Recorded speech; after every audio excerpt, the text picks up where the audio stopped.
We're now live here with Dr. John Nash to talk about design thinking today. My name is Ben Sheridan. I'm a PhD student here at the University of Kentucky, as well as an Enduro instructor. I'm teaching a course on design thinking right now. And we have one of our students here as well, who will introduce himself after Dr. Nash. Give us a quick introduction, please. Sure. Hi, I'm John Nash, and I'm an associate professor at the University of Kentucky, and I'm the director of the Laboratory on Design Thinking in Education. Thanks, Ben, for letting me chat with you today. All right. Andrew. I'm Andrew White. I'm a STEM teacher at the American International School here in Riyadh, Saudi Arabia, and obviously a student in the design thinking course, and really interested to hear what Dr. Nash has to say. All right, sorry guys, I was getting a little feedback. Is that better? Can you hear me still? Yep. Yep, okay, good. I was getting a little feedback there, so. Okay, so just to begin, let's, Dr. Nash, could you tell us a little bit about how you came to get into design thinking? What was it that drew you to it, and how did you sort of become involved and become this expert?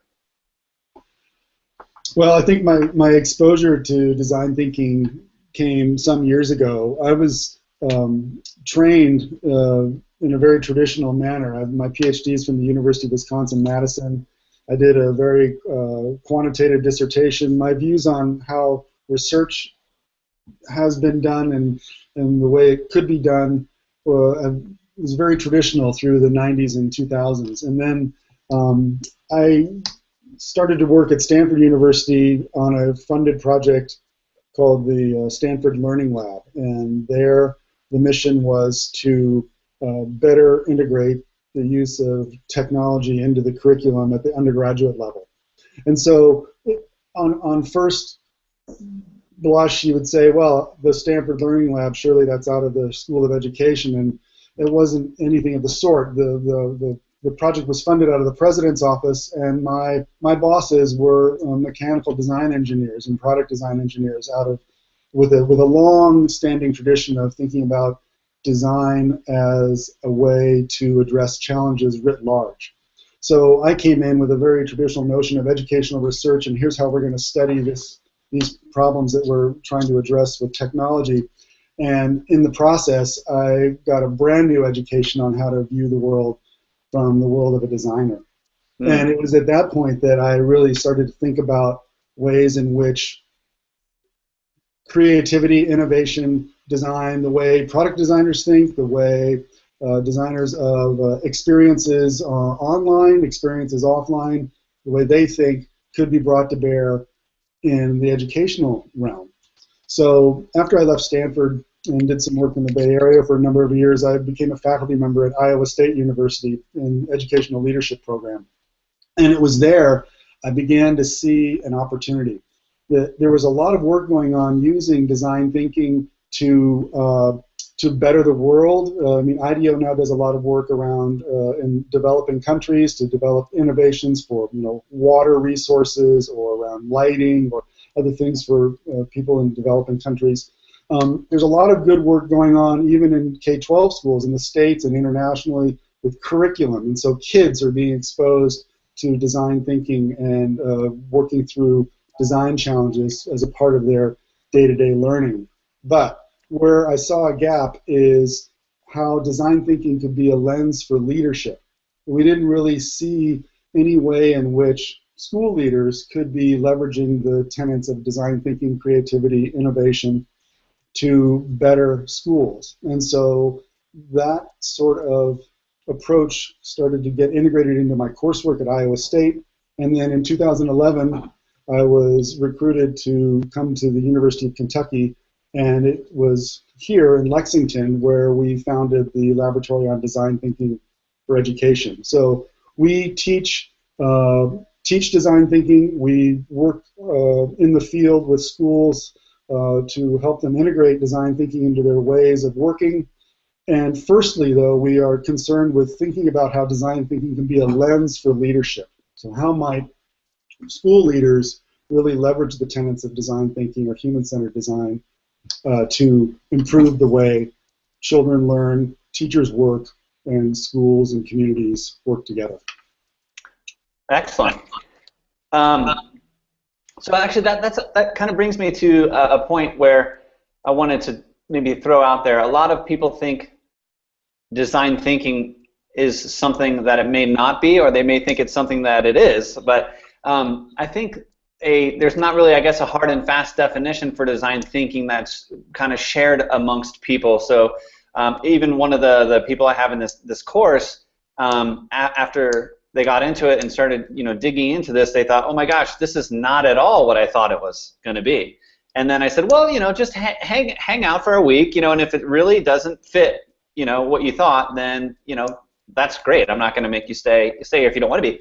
And then, after a week, they were like, oh my goodness, this is amazing stuff, So I think a lot of people, we were talking a little bit about this earlier, kind of mistake this with, part and parcel of the maker movement, like it's a maker specific thing where you have to, it's something you use in a maker space at a school. And why, yes, I guess, yes, you could use it in there. It's not necessarily bound by that sort of project or environment. So could you talk a little bit about, I guess, broadly about, what design thinking is at its core, or how would you define it to someone who may sort of approach it as maybe a design challenge where they're thinking of actually having to build something?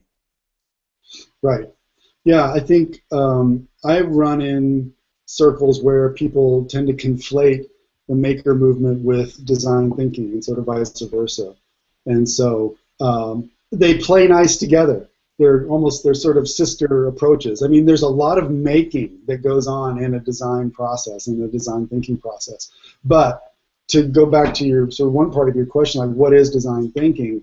I like to refer to it as not a problem-solving approach, but a solution-finding approach. And so the design thinking has two key features to it that I think are important for people to keep in mind. That making stuff is part and parcel with doing things in a design cycle. But design thinking is, firstly, its purpose is to make people's lives better. Now, why do I say that? Because a synonym for design thinking is human-centered design. So it's a design that's centered on the needs of a particular human to meet their needs, and so therefore to make their life better. And then the other thing about design thinking is that it's well suited to a lot of the things in the making space, because there's ideation, there's prototyping, there's showing what you've made to others, but it's mostly about making something for someone else. I can show a graphic if it's okay. Yeah, please. Give an idea of what that might look like. So, and this is a piece from the Hasso-Plattner Institute of Design at Stanford. I think that's a little big. I'm going to reduce that down. Is that no? Yep. Full on there. Yeah. And so in this particular case, this is the cycle. So many people notice this sort of cyclical approach to a lot of problem-solving things. There's a plan, do, check, act. That goes in a cycle. There's all kinds of other improvement cycles that get used, and this is certainly one of them. So you might say, well, it's just another way to solve problems. But as I said, it's a solution-finding process because it's designed not to get people to the point of figuring out what to select out in the world to help someone out or to create for someone, but rather what has not been created yet.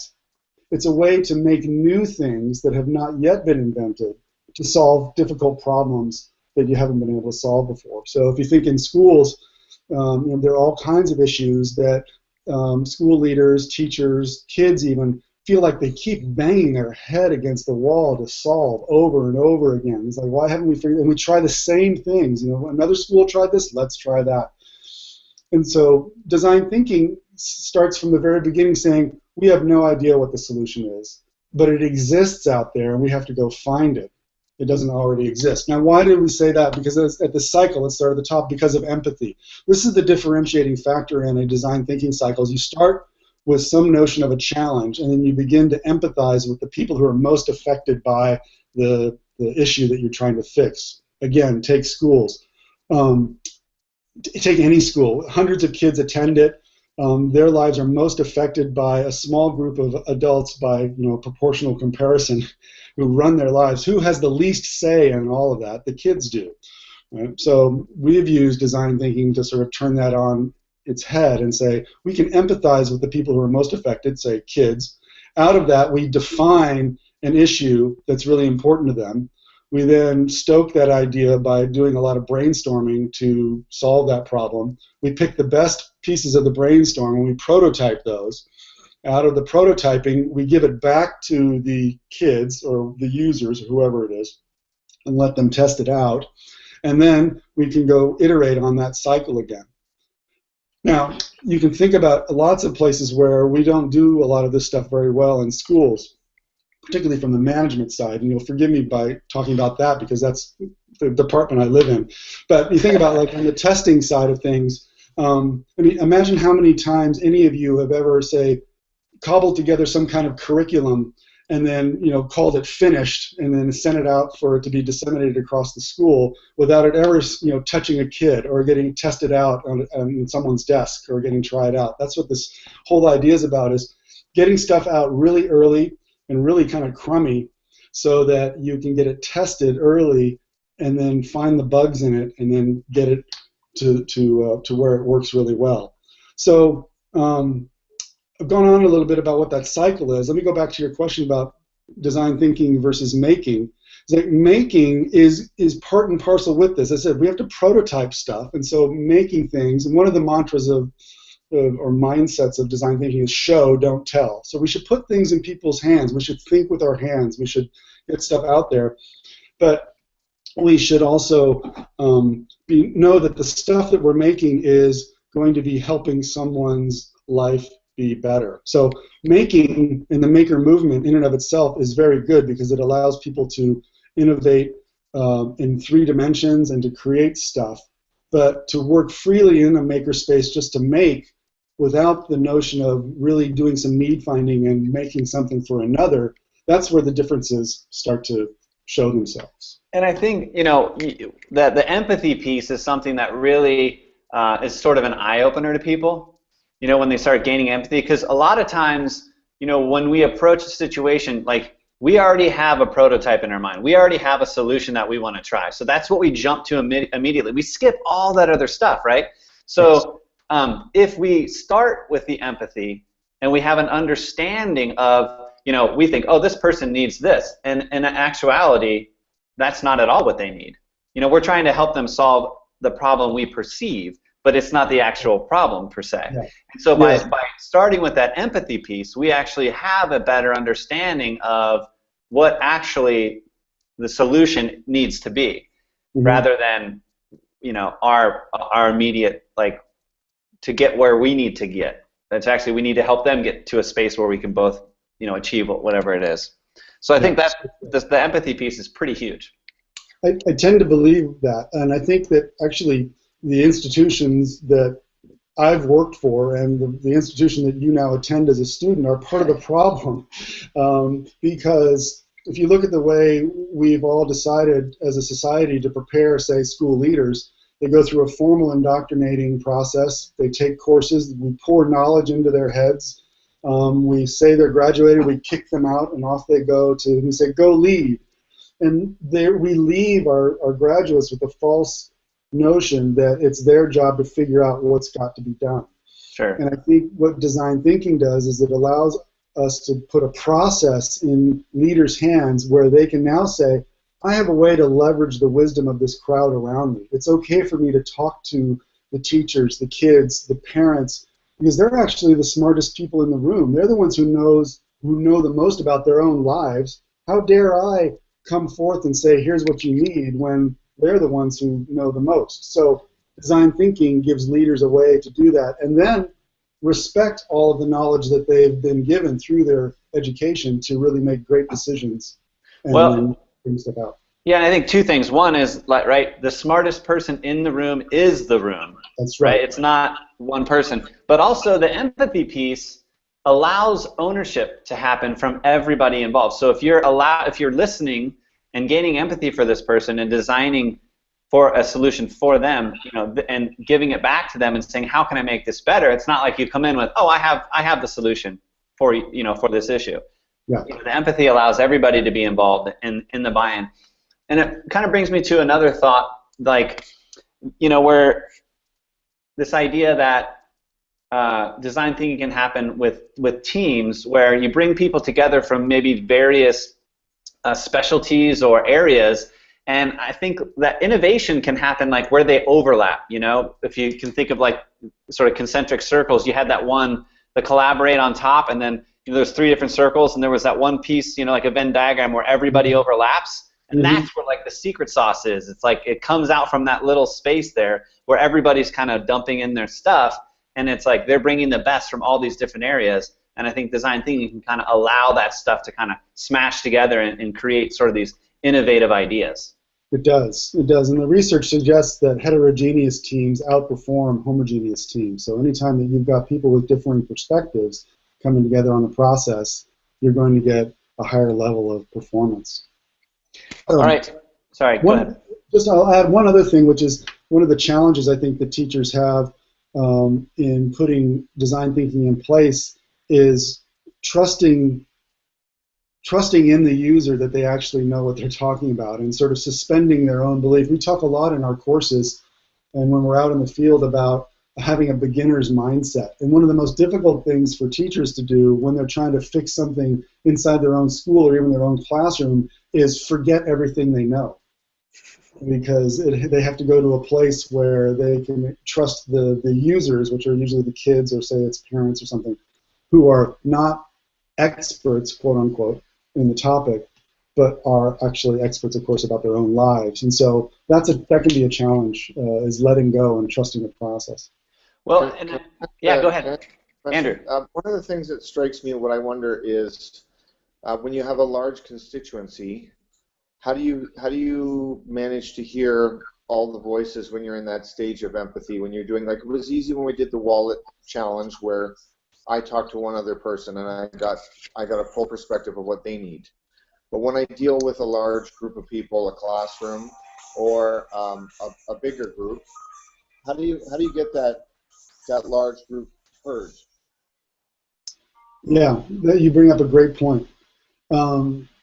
So there's not a perfect solution to that, but one of the approaches that we use, and it's advocated in the documents put out by IDEO. IDEO, by the way, and I can give you some references, Ben, if you haven't already shared them, some of the workbooks that they put together, but their human-centered design field guide talks about this issue. And there's a lot of people to get at.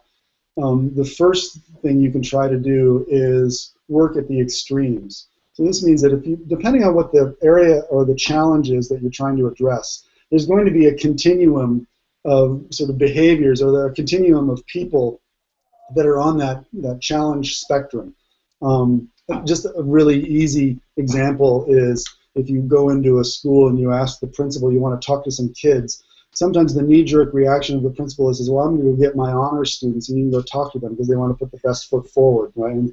But that's not where the great design comes. Certainly those students deserve to be heard, but that's just one side of the spectrum. I also want to talk to the kids who never come to school. I want to talk to the kids who have kids. I want to talk to, and so when you work at the edges, that's when you do a couple of things. You get the most interesting stories.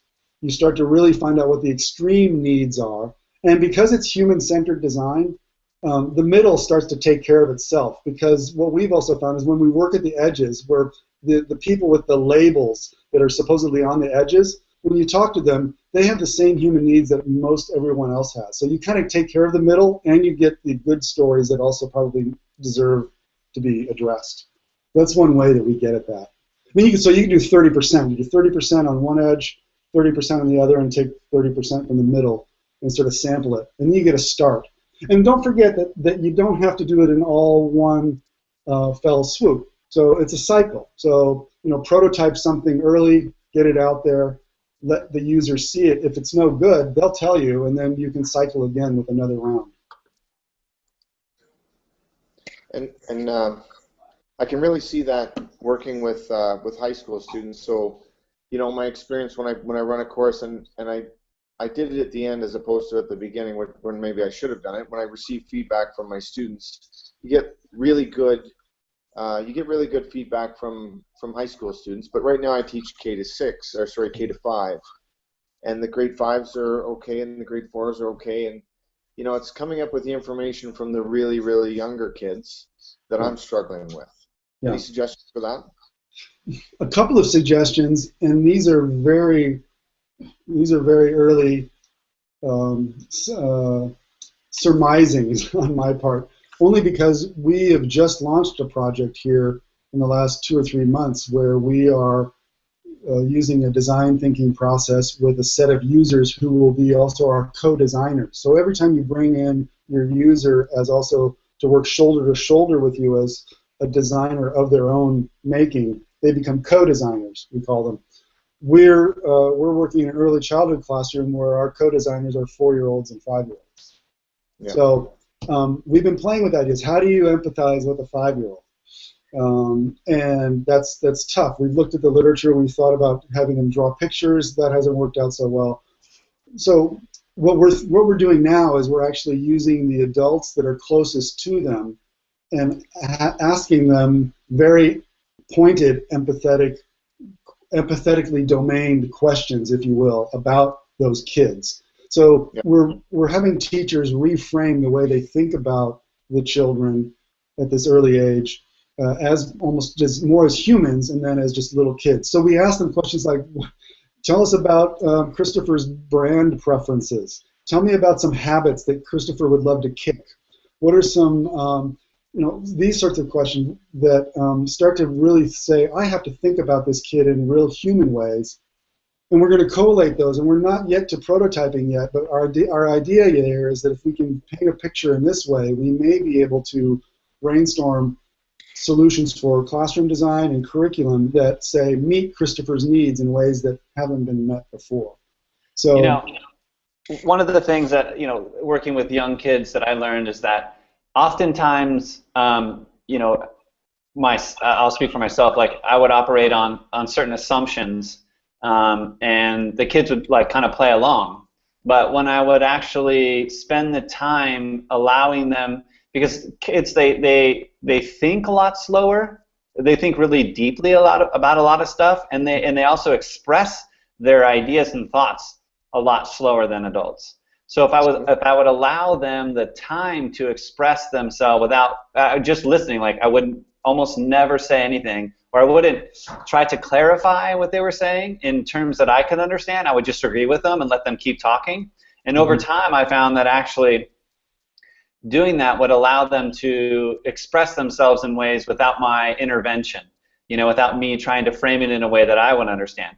And also I found that role-playing is a way for them to sort of express their ideas. If you create situations where they can take on the role of somebody else, they actually express themselves in ways while they're, pretending to be this other person, or if they're pretending to be the teacher, you gather insight on what they see, your role as, you see what they think you're trying to achieve, which may not actually be what you're trying to achieve at all. So that's just maybe another way That's right, and that's called a pivot. So they'll see things that you didn't know, and that's why we talk about this as a solution-finding process, not a problem-solving process. Because they'll show things to you that you didn't realize were the problem, right? And now you're going in the right direction. It's a classic situation about having a wicked problem. A wicked problem is partly defined by the fact that you have to try a solution before you even know what the problem is, which seems backward. Or like, how can I do any solutions when I don't know the problem? Well, you have to try. That's prototyping, I guess. Yeah. All right, Andrew. Any other? That was a great question, Andrew. Thanks. This is. Thanks for the insight. Appreciate it. Sure. I hope that was helpful. So, what I want to get at actually is sort of maybe you could explain what is how. Well, let me back up. So when I first met Dr. Nash in New Delhi, where actually he came and did like a 4-day sort of design thinking deep dive workshop with some people at my school, and I was like, I don't know why, but I just really connected with the process, and I was super, super pumped about it. So I was telling everybody and anybody who would listen about the process. And so the grade 6 team at my school decided that they wanted to take the entire grade 6 through a design cycle. And so we thought about, okay, well, we'll do the wallet challenge, but you know, 6th graders really don't have wallets, but what they all did have was school bags and backpacks and stuff. So we changed, you know, we removed the wallet and we plopped in school bag. So literally we got 126 graders in, like, you know, a hall, and it was like 5 hours of like running these kids through this design challenge. And it was like, that sounds impossible, right? I mean, who can run 120, you know, 6th graders on one thing for 5 hours, you know, like but they were like, it was amazing, and they didn't want to stop. They just wanted to keep going and going, and they were like, they were just so focused. So how important is actually following the process when you're running, like, for people who are just starting, you know, people like to, you know, ideate and maybe, you know, change things, but how important for beginners is it to sort of follow protocol? Like, is the power in the protocol, or? There's some power in the protocol, and you know, if you look at the way and I'll show you. I've got another here. Okay, so like, let me further explain that just a little bit while you're looking. So like there's time limits on things, right? And you're pushing people to move quickly through these things, and so they're not thinking too much, and they're trying to get as many ideas out as they can. So it's pushing them to just sort of think creatively and stuff. So you know, how important is the time limits and, you know, etc. Right. So the process is a little important. Because there's just a linear view of it. Because if you're starting out dry and you've got some users in the room, then, you know, this business of sort of understanding and observing. So we do a lot of, you know, empathetic interviews and talking to people, having good conversations.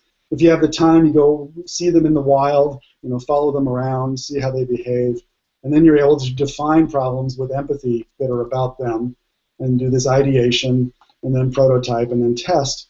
Well, I like to say, well, this is a linear process, and it's a little temporal. We always kind of start from the left and go to the right.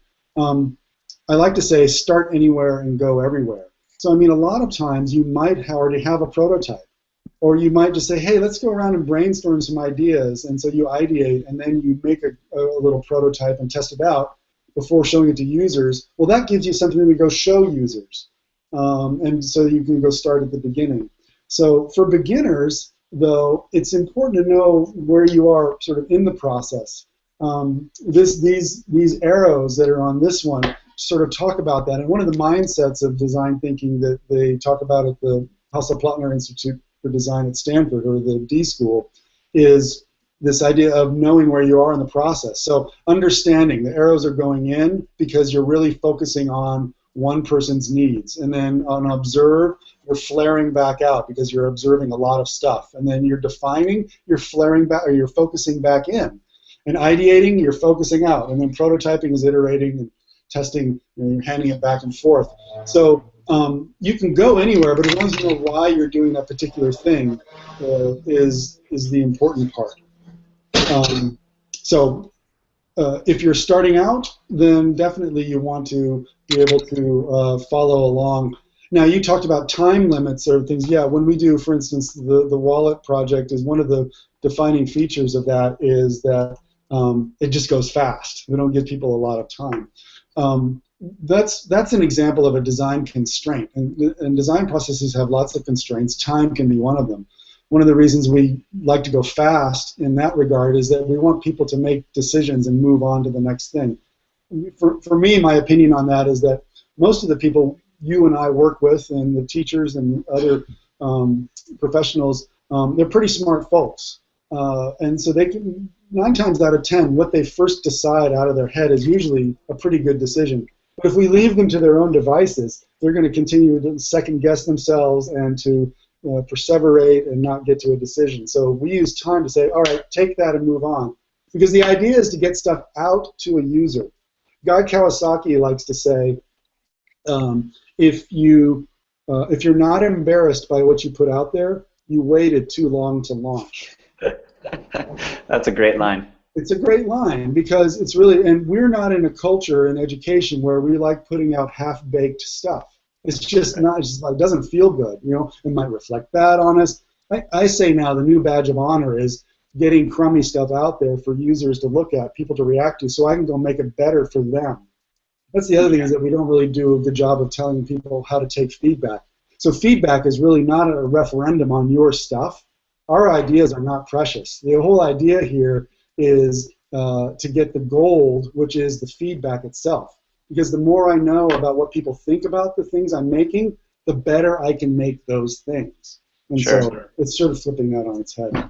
Yeah, and it's this idea of like, you know, if you throw out an idea, then it's yours, you own it. It's like, well, actually, you don't own that idea. You know, like that idea is from every other idea you've ever heard. That, you know, and once you put it out there, you got to give it to everybody else who can then make, you know, combine it with their ideas and make it better. Right. I mean, everything's just a user interview. I mean, when you interview someone to figure out, like with the backpack or the wallet, you interview them, right?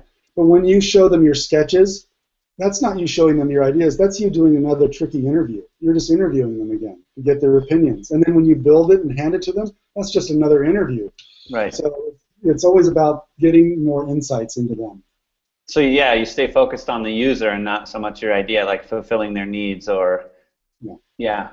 Very cool. Do you want to talk at all about any of the projects you have going on right now that might be interesting to people and might shed some light on how they can use design thinking in their setting, or how you're using it in schools? I mentioned one of the projects where we're in early childhood space, and we're trying to treat children in a transitionary kindergarten classroom as our users and our co-designers.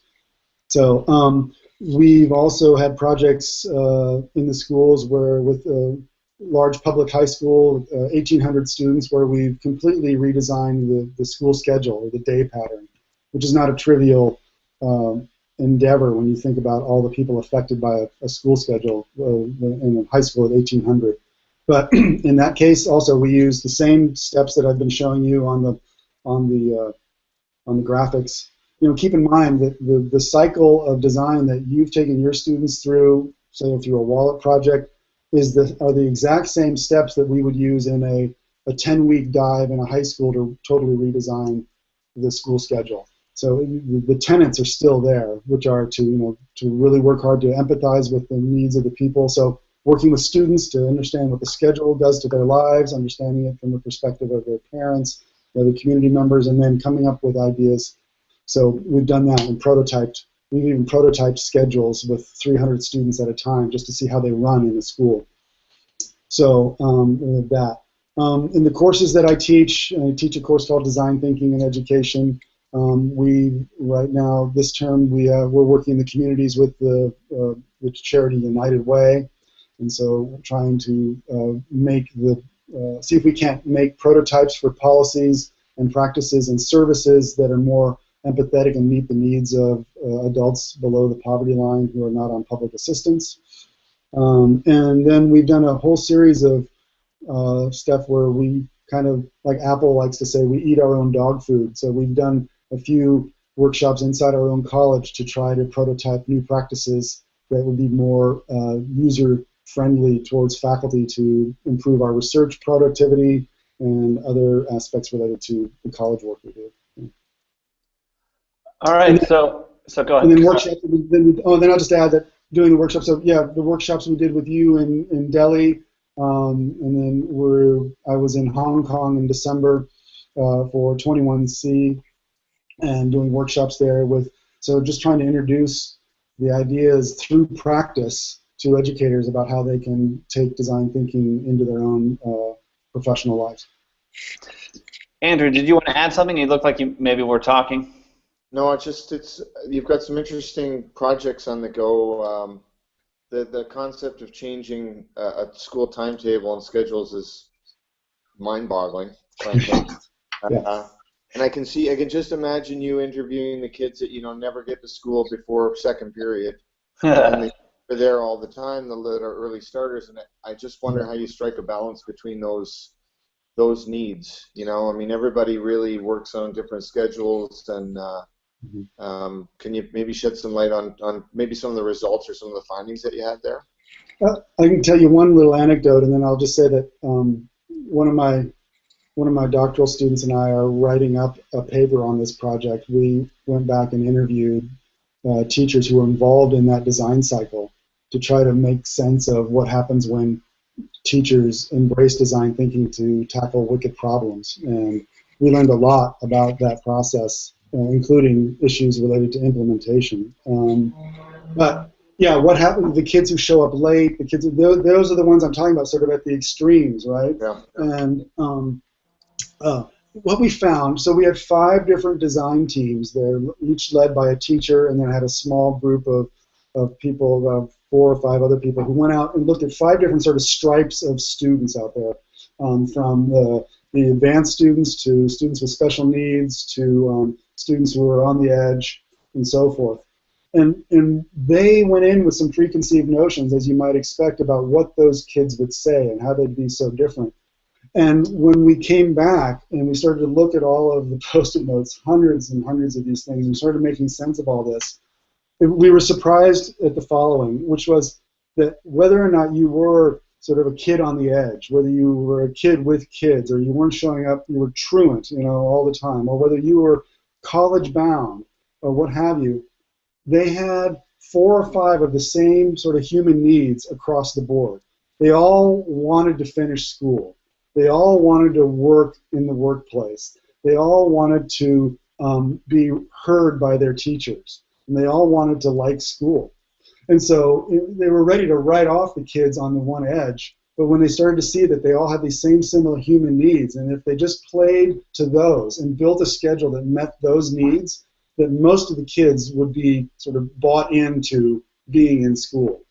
So it's surprising. It's surprising what you find when you start to just empathize with folks and hear what's underneath their facade, if you will. Yeah. And when you empathize, when you actually get to know them, they feel. I would imagine that they feel that they have a stake in it. And those kids that are on the margins, they really need that. So that's very interesting. It's and the fact that their voice was heard, I think, is a big plus for this whole process. It is a big plus, and it's a double-edged sword. And I'll say what the caveat is to doing this is that kids are not dumb, and they know when they've been offered a voice before, and it's and then the change that was promised at the end of that was snatched out from under them. So they're a little guarded, and so when you come in with a real empathetic approach like this does, they feel they're a little guarded, but they feel like it's really different because they're really getting heard this time.